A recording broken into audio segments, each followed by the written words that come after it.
della politica veneta per l'inserimento dell'autonomia nel contratto di governo Lega Movimento 5 Stelle. I dubbi di PD e Fratelli d'Italia, manca un'indicazione di risorse per il vicegovernatore Forcolin, alibi finiti, o si fa o il governo può andare a casa. Maggiori preoccupazioni da parte del mondo economico sulle misure come reddito di cittadinanza e flat tax. Si teme l'assenza di copertura, i sindacati poco chiara l'azione sulle pensioni, unanimi il coro, si inizia a lavorare. Mi hanno costretto ad abortire, ventenne pakistana residente da anni a Verona sarebbe stata attirata con l'inganno dei familiari nel suo paese perché incinta di un ragazzo italiano attivata la Farnesina. Un bengalese di 31 anni a processo con accuse pesantissime dopo aver portato a Vicenza la sposa quindicenne per 5 anni l'avrebbe maltrattata e violentata. 7 persone indagate per il drammatico incidente alle Acciaierie Venete di Padova. Intanto l'assemblea dei lavoratori di domenica decide per lo sciopero ad oltranza. Domani incrociano le braccia tutti i metalmeccanici veneti. A meno di una settimana dal precedente di Bussolengo, ancora una scuola veronese bersaglio di spray urticante nell'aria. 600 persone evacuate, 11 finiscono in ospedale, caccia al responsabile. Dopo il successo record della diretta di domenica scorsa, stasera, domani e sabato dalle 21:15 Antena 3 ripropone in 3 parti la sfilata degli alpini del Triveneto per rivivere le emozioni di una giornata indimenticabile.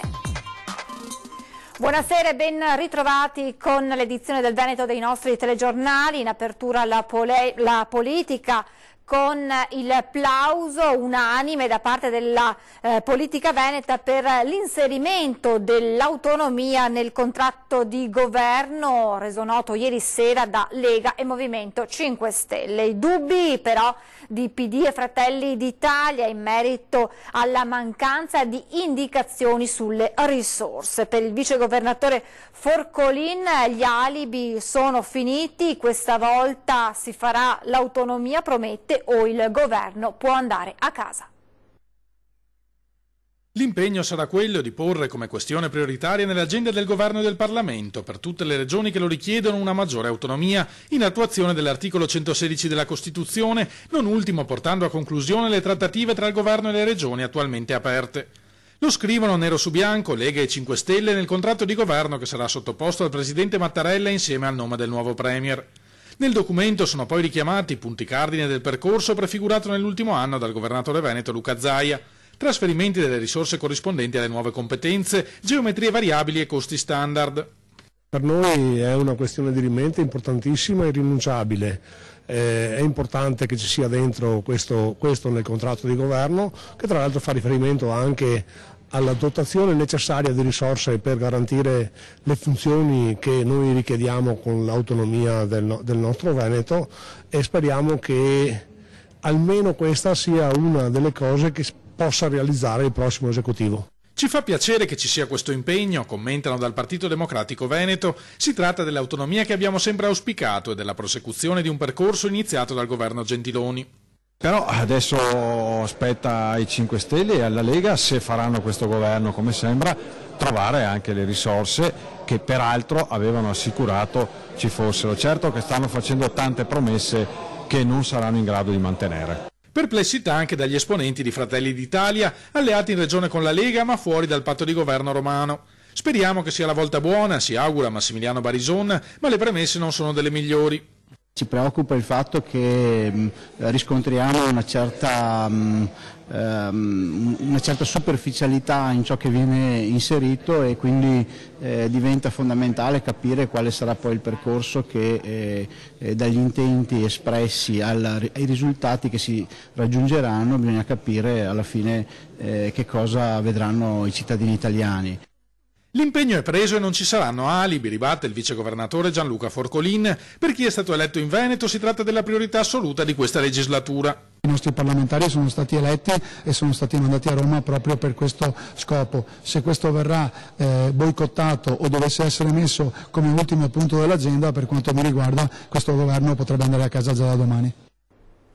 39 pagine della bozza di contratto di governo già sotto la lente di ingrandimento delle categorie economiche, dei sindacati, tra scetticismo e attesa. Tutti chiedono comunque che si chiuda al più presto la trattativa e che si inizi a lavorare.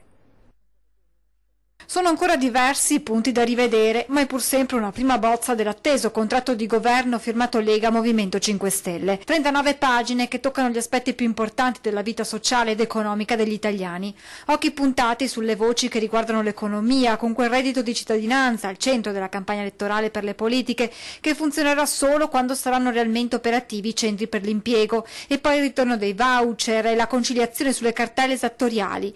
Una serie di capitoli e sottocapitoli che già non mancano di far discutere le categorie economiche e sociali. Critico Vendemiano Sartor, rappresentante degli artigiani, uno dei settori che più ha risentito della crisi e che attende con impazienza risposte dal governo che verrà. Ci sono elementi chiaramente più propagandistici che sostanziali, perché io credo che prima di parlare di aumento dei costi sarebbe necessario parlare di riduzione della spesa pubblica, perché altrimenti questo Paese non può sopportare una ripresa che venga messa in discussione magari da economie sbagliate. In un territorio come quello veneto e trevigiano, spiega Sartor, a convincere davvero poco è il concetto di reddito di cittadinanza. Nei nostri territori la gente vuole trovare un posto di lavoro, vuole lavorare, non vuole vivere tra virgolette assistita a casa. Fino a quando non verrà posta la firma sul contratto definitivo non è possibile sbilanciarsi, spiega Paolino Barbiero del sindacato pensionati, ma qualcosa da rivedere c'è. Non si parla dei coefficienti per andare in pensione, non si parla delle rivalutazioni di chi è già in pensione, quindi ci sono alcuni elementi che vanno chiariti. Da capire poi cosa succederà con la legge Fornero. Noi l'abbiamo chiesto come sindacato di superare la legge Fornero, ma anche altre norme negative che, se non vengono tolte, non danno una risposta complessiva al sistema previdenziale italiano, perché ormai è una sovrapposizione di norme fatte negli ultimi 30 anni e ci sono molte incongruenze da mettere a posto. Questa è una formula di governo talmente inedita che non ci sono termini di paragone. Dobbiamo solo aspettare, spiega Massimo Zanon, presidente di Confcommercio Veneto. Per quanto riguarda le imprese, da sempre sia il Movimento 5 Stelle sia la Lega hanno posto al loro interno del dibattito politico grande attenzione. Chiaramente rispetto alle aspettative delle singole categorie probabilmente c'è bisogno di un periodo di assestamento, vediamo cosa succede. Adesso la cronaca. Mi hanno costretta ad abortire. La denuncia di una ventenne pakistana residente da anni a Verona, che sarebbe stata attirata nel suo paese d'origine dalla famiglia perché è incinta di un ragazzo italiano. Sulla vicenda è stata attivata la Farnesina. Prigioniera della sua famiglia, segregata in casa sua, nel suo paese, quel Pakistan dove è nata ma dove non vive più da anni. Una sola colpa: essere incinta di un ragazzo italiano. Per questo, stando ai terribili WhatsApp mandati nei giorni scorsi ai suoi compagni di scuola, la ragazza sarebbe stata costretta ad abortire. Indagine della Digos e consolato pakistano in Italia attivato nelle ultime ore. Una vicenda terribile confermata dal comune di Verona. La ragazza risiedeva qui dal 2008, il padre gestisce un negozio in città ed era stato già denunciato più volte per violenze in famiglia, tanto che la ventenne era conosciuta ai servizi sociali ed era stata accolta in una struttura protetta perché tenuta in casa contro la sua volontà. Vi è rimasta fino a gennaio, quando sembrava si fosse riconciliata con i genitori e il fratello. Aveva mantenuto però i contatti, informando che sarebbe tornata in Pakistan per un breve periodo per il matrimonio proprio del fratello. Con tutta probabilità una trappola, perché da allora non è più rientrata, mandando poi i terribili messaggi. L'istituto scolastico che frequentava nei mesi scorsi aveva deciso di anticipare per la giovane i tempi dell'esame di maturità per permettere di portare a termine la gravidanza. Ma non c'è stato il tempo per lei e il giovane fidanzato veronese, dal quale aspettava un bimbo e che ha fatto scattare l'allarme assieme agli amici della giovane. Il Comune di Verona ha confermato la piena disponibilità ad accogliere nuovamente la ragazza in qualche casa protetta. Purtroppo, sostiene l'amministrazione, la situazione si è spostata in Pakistan. Ci stiamo muovendo tutti, ma essendo cittadina pakistana anche la Farnesina non ha molti margini di intervento. Un incubo dal quale la ragazza rischia di non svegliarsi più. Ed ora ci spostiamo nel Padovano con la vicenda di una donna che non accetta di diventare la seconda moglie di un marito. Lui la picchia per mesi, adesso nei suoi confronti è arrivata la condanna. Un algerino residente a Fontanive è stato condannato a 2 anni di reclusione dal Tribunale di Padova. L'uomo è accusato di aver picchiato la moglie, che non aveva accettato di firmare una sorta di documento con cui riconosceva anche una seconda moglie dell'uomo, una condizione accettata in patria ma che la donna non voleva in Italia. Ecco allora le botte, fino a quando la denuncia ha fatto scattare anche la protezione per la 38enne che ora vive con i figli lontano dal marito violento. Accuse pesantissime per un trentenne islamico che avrebbe maltrattato la sposa adolescente.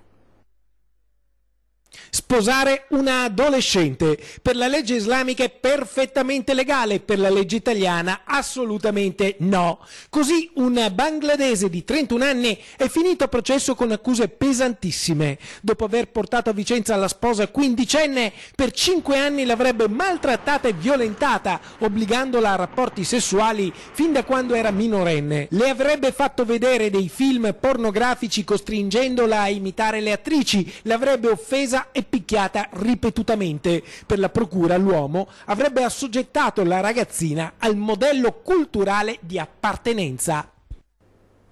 Ed ora torniamo a parlare del grave incidente accaduto domenica scorsa alle acciaierie venete di Padova. Sono 7 le persone indagate dalla Procura di Padova nell'ambito dell'indagine.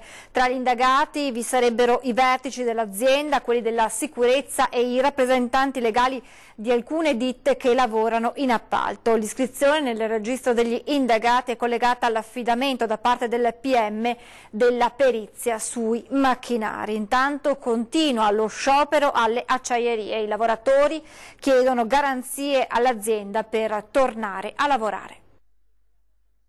Sono 7 gli indagati dopo il grave incidente di domenica. Lo stabilimento resta sotto sequestro e gli impianti fermi. Rimangono in funzione solo le attività di carico e scarico. Tutta l'area rimarrà chiusa fino a quando i periti, nominati dal Tribunale, non avranno concluso le loro analisi. L'azienda, che nega responsabilità per l'incidente, ha proposto ai lavoratori la cassa integrazione, proposta che i sindacati hanno rifiutato, restando in attesa dell'incontro fissato con la dirigenza lunedì prossimo. Le richieste sono proprio quello di rimuovere tutto quello che riguarda sostanzialmente lavorazioni a contatto dei carichi sospesi, soprattutto legate ai forni, all'alto calore eccetera, e poi tutte quelle lavorazioni che prevedono rischi legati proprio alle alte temperature. Queste le richieste che i sindacati fanno alla vigilia dello sciopero e della manifestazione che i lavoratori effettueranno davanti ai cancelli delle acciaierie venete. Altre 8 ore di sciopero dunque, con una manifestazione davanti agli stabilimenti per chiedere più sicurezza e portare solidarietà alle famiglie degli operai feriti. Il sacrificio che stanno pagando questi lavoratori non potrà assolutamente essere lasciato all'indifferenza o alla singola, cura delle famiglie, ma dovrà essere un atto più collettivo di tutti quanti. L'ombra delle ecomafie dietro al sequestro di 150 fusti di materiali chimici sconosciuti trasportati da un camion lungo la Romea, e il Partito Democratico chiede un intervento immediato della Regione per aiutare a far luce su questo e su altri episodi inquietanti. Se i rifiuti transitano e probabilmente arrivano da traffici illeciti, probabilmente non manca lo zampino della mafia, questo almeno ci dice la Commissione bicamerale sulle ecomafie. Dall'altra parte ci sono centri trattamento rifiuti che ricevono questi rifiuti, che sono autorizzati dalla Regione, dalle province, quindi è giusto che la Regione faccia a fondo la sua parte. La Regione Veneto intervenga con una serie di verifiche su tutti gli impianti di smaltimento rifiuti autorizzati nel territorio. La richiesta arriva tramite un'interrogazione depositata in queste ore dal consigliere democratico Andrea Zanoni dopo il sequestro da parte della Procura veneziana di 20 tonnellate di prodotti chimici sconosciuti. Il tir che li trasportava viaggiava lungo la Romea, diretto a un impianto per il trattamento di rifiuti speciali di Motta di Livenza. A fermarlo e a scoprire i 150 fusti la polizia locale di Mira, che ha riscontrato diverse irregolarità nelle modalità di trasporto e nella documentazione di accompagnamento, risultata falsa. Le etichette sui bidoni rimandano alla Marina Militare americana, ma la loro reale provenienza, così come il contenuto, resta avvolta dal mistero. È la punta dell'iceberg quella che è emersa. Ecco perché bisogna, a mio avviso, e l'ho chiesto anche con diverse interrogazioni, fare un monitoraggio di tutti i centri di trattamento autorizzati dalla Regione e dalle province per vedere che cosa sta accadendo e soprattutto per prevenire gli incendi e prevenire traffico illecito dei rifiuti. Quella degli incendi, sempre più frequenti in questo genere di impianti, rileva Zanoni, è un'anomalia statistica che non può avere alcuna motivazione lecita. Sono incendi che ormai si contano una volta al mese, ce ne sono troppi ed è evidente che non sono casi fortuiti, ma dietro c'è una regia. Ripeto, la stessa commissione bicamerale ce lo dice che questi incendi ai centri di trattamento rifiuti sono molto sospetti. Oltre 600 persone tra studenti e personale sono state evacuate da una scuola di Villafranca nel Veronese. 11 coloro che sono finiti in ospedale in via precauzionale per forti irritazioni respiratorie agli occhi a causa dell'utilizzo di un gas urticante all'interno dell'istituto scolastico. Si tratta del secondo caso del genere nel Veronese dopo quello accaduto l'11 maggio scorso all'Istituto Superiore Statale Marie Curie di Bussolengo, che aveva causato lo sgombero di 500 persone e il ricovero di 23. Cambiamo argomento per parlare del crack delle ex popolari venete. Le associazioni dei risparmiatori tornano a Roma. Sul tavolo i decreti attuativi del fondo di ristoro finanziario. Si tratterebbe solo di una questione di tempo, rassicurati dal contratto di governo tra Lega e Movimento 5 Stelle. Giornata romana ieri per le associazioni a difesa dei risparmiatori delle ex popolari, una giornata impegnativa di incontri con i vari gruppi parlamentari, dalla Lega a Forza Italia, dal Partito Democratico al Movimento 5 Stelle, non dimenticando Fratelli d'Italia. Sul tavolo i decreti attuativi del Fondo di ristoro finanziario licenziato il 27 dicembre 2017 dal Governo con la legge numero 205. Le garanzie sono state assolute, quindi tutti hanno confermato quello che hanno votato, c'è la consapevolezza che questo fondo deve partire al più presto, subito, c'è la consapevolezza che questo fondo deve essere implementato subito con i conti dormienti. Decreti che, come lo stesso sottosegretario dell'Economia e delle Finanze per Paolo Baretta ha fatto sapere, sono al Consiglio di Stato, serve solo una firma sollecitata dalle associazioni. Una cosa è certa, che il Consiglio di Stato lo faccia adesso e quindi venga pronto con il Ministro Padoan per la firma, bene, perché i tempi si restringono, però se anche dovesse essere fatto il nuovo governo, diciamo che è solo una questione di tempi tecnici. A rincuorare associazioni e comitati che si sono riuniti sotto la dizione Associazioni Unite per il Fondo c'è anche il contratto di governo tra Lega e Movimento 5 Stelle, dove nero su bianco a pagina 32 hanno scritto, proprio come nel contratto di governo, che il fondo rimane sulla legge in vigore e che sarà esclusivamente aumentato coi conti dormienti e le polizze dormienti. Questo vi fa sentire più tranquilli? Sì, questo ci fa sentire sicuramente più tranquilli, quindi è solo una questione di tempo. Ci fermiamo adesso per qualche minuto di pubblicità, tra poco.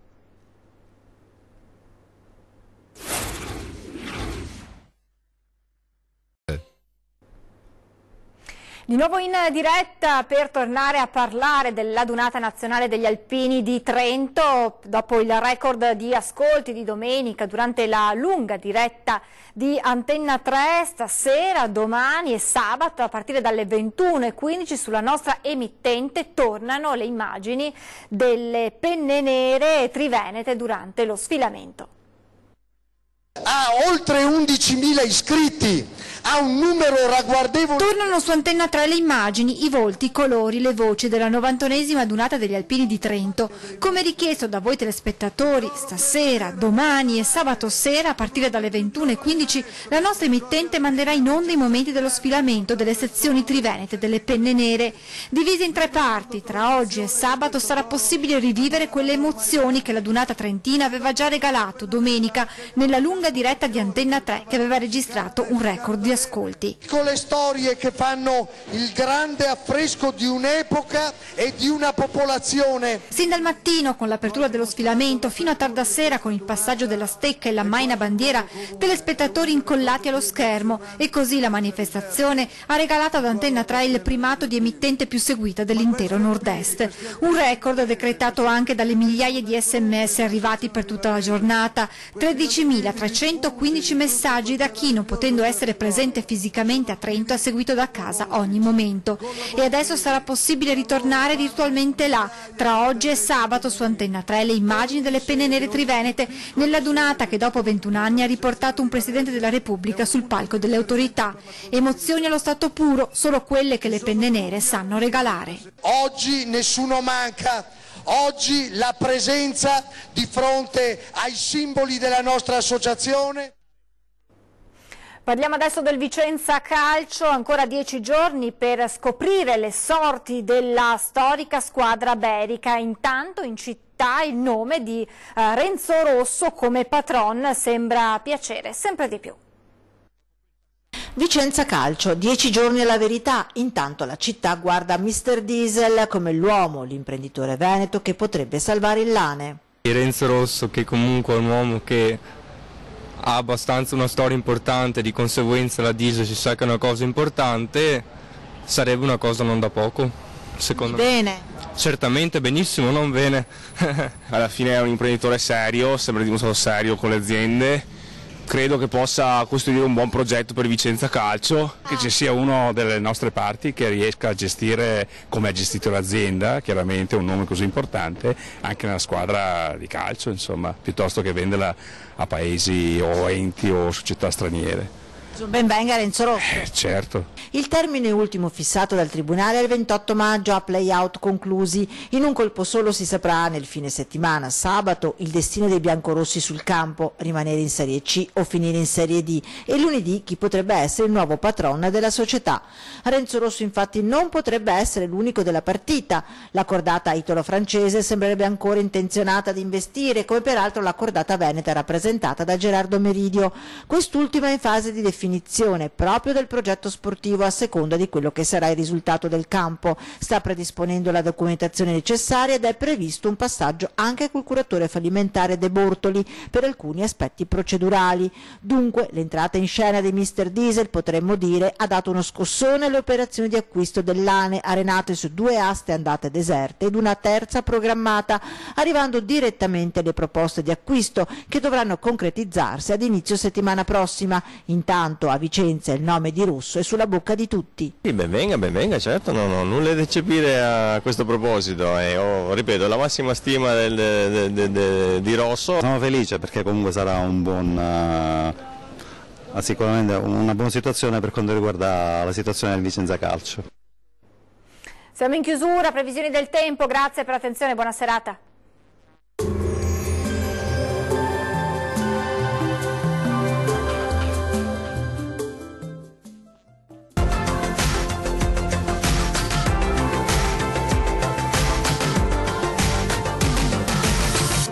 Prosegue un tempo lievemente instabile sulle nostre regioni.